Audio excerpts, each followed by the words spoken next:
When the new spoilers came out, like 2 days ago, there was something that stuck out. A power that Goku will achieve. I mentioned it in my last video. That power is being able to react and move without even thinking. He will master it as the spoilers said. Beerus, who's the god of destruction by the way, didn't even master it. And it was said by Whis, even Beerus didn't perfect it yet. And we didn't see him train to perfect it from that point till now. So me seeing the spoilers and seeing Whis' comment, I started thinking, Goku will have a power that is hard to learn, that the god of destruction doesn't even have. Oh yeah, hi, it's me from the future. When I said that Beerus doesn't have it, I didn't mean that he doesn't have it. I meant that he can use it, but not to the full extent. He didn't perfect it, and that's what I meant. I didn't mean that he can't use it. He can, but not to the extent that Goku will have. So yeah, carry on. So does that make him stronger than him? When the new form was announced, I was one of those people who defended Beerus, and I was always saying, with this new form, he will not surpass him. I was saying in the manga it said this and it said that, and because I was using common sense, since Dragon Ball Super is still 100 episodes, and to have Goku surpass him just after that, I didn't think it will happen. But now, this changed. Even then, I've said that he's almost as strong as him, because the new transformation will be stronger than Super Saiyan Blue times 20 Kaioken. So he will definitely be stronger than that to be able to defeat Jiren. I would have said if Beerus is a 10, Goku with this new form is a 9.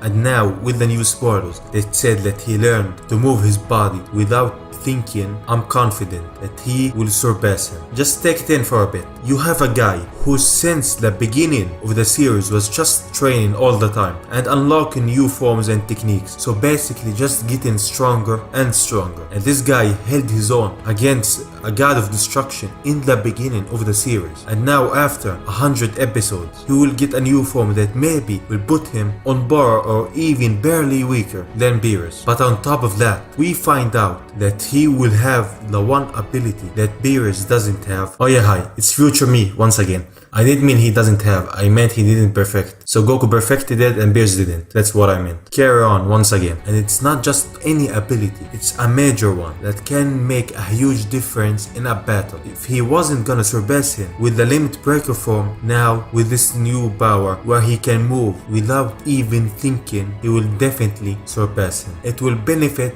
Goku's character, but not so much to Beerus's. From the get-go, he was introduced as the strongest in his universe. So there was fear when talking with him, because no one could take him on in a fight. So if he got angry, no one could have stopped him. Now, when Goku surpasses him, I think it will damage Beerus's character, since he will not be the strongest. So he can't intimidate them anymore. But even then, Goku will act like he did before with him. He will act normal, he won't defy him, and he won't act stupid with him. But the point that I'm just trying to get across is, when Beerus isn't the strongest, he won't be the same guy that we knew back then. He will still have his moments, but we will know that he's not the strongest. Even though he's a god, he's not the strongest anymore. If it was up to me, I wouldn't let Goku surpass him now. I will still wait. We're just 100 episodes in the series, so there's still time for him to have a power that will be greater than the gods. But as the looks of it, that's happening now, and we can't do anything about it if it happens. But I'm interested in seeing how the manga will turn out, since the events in the manga aren't the same in the anime, and the power scaling in the manga doesn't seem to be as the power scaling that we see in the anime. So it will be interesting to see. Anyway, in terms of training, I think the version with Whis has ended, since he learned the thing that he wanted to learn with Whis. Whis was always trying to make Goku and Vegeta learn how to move their body without thinking, and now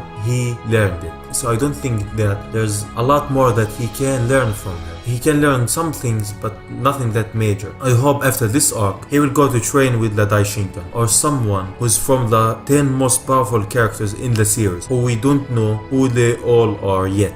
But maybe he will go to another universe to find the mortal who's stronger than the gods, who could be Jiren, so he could train with Jiren or that mortal or another god of destruction or another angel. There's a lot of possibilities that the series could take in terms of training and making Goku become even stronger than he will become now in this arc. But yeah, it will be interesting seeing how Vegeta and the others will react when they see him unlocking this power and surpassing the god. Maybe not all the gods, but some gods. Could be that there's a god who's stronger than Beerus Beerus like we said before, but in the manga it doesn't seem that way. We have just to wait and see how the anime turn out. Saying that, this is it for the video. Leave your thoughts in the comments and tell me, how powerful do you think Goku will get in this arc and the arc after this one? I have high hopes for the series after this arc. They could take Dragon Ball Super in so many different ways. It's just exciting to imagine it and coming up with theories of what will come next. So this is it. Please leave a like and subscribe. It helps me out a lot, and I will see you on the next one. Bye bye.